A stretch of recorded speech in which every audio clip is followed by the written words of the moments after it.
Peekaboo. We are foraging out in the Maine forest up at Cape Nettic, Maine, near Mount A.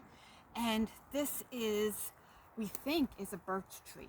So if you look really close at the details of the bark, it kind of goes around in a circle, these little lines that are here, kind of like the paper birch. So most people know the paper birch. It's that white, beautiful birch tree that you can peel. And we want to peel it so badly, it's so inviting. But if you actually peel it all the way around the trunk, you'll kill the tree. So if you do take some of the peelings, which is okay, you just don't want to go all the way around. And you only want to take the peelings if you're going to make something with it.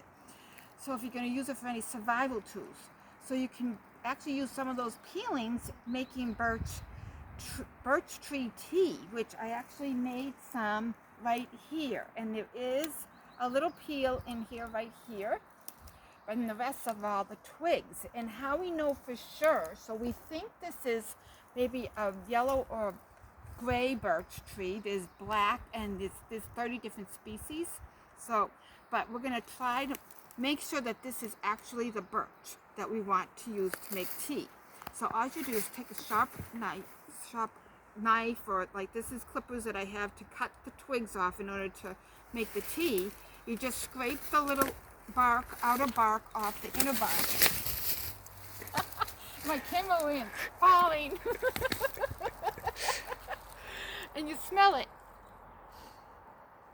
And oh, that's definitely birch because it smells like wintergreen. Double check, yep. Smells like wintergreen. So that's the one that you want. And what you do is you want to look at the whole tree to see which twig you want to take, because you don't want to take too much because you want the tree to grow and to live and to thrive. So if you look at the tree, so this is the forest on this side and this is the big open trail on the other side. So if we actually think about how the forest grows with, like the branches are coming out and then they get intertwined with each other. So if you think on that aspect, if we trimmed the tree, a branch that's going towards the forest, then we'll open up more space to allow all the trees to have more room to grow.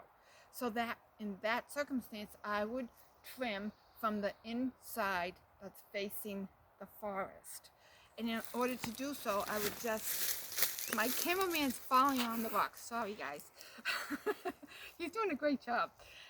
And then you just want to cut it at, very sharp knife to have a nice slice, because it's going to heal over it. It'll create its own band-aid and it will heal that spot, because we basically just, gave it a cut, gave it a wound.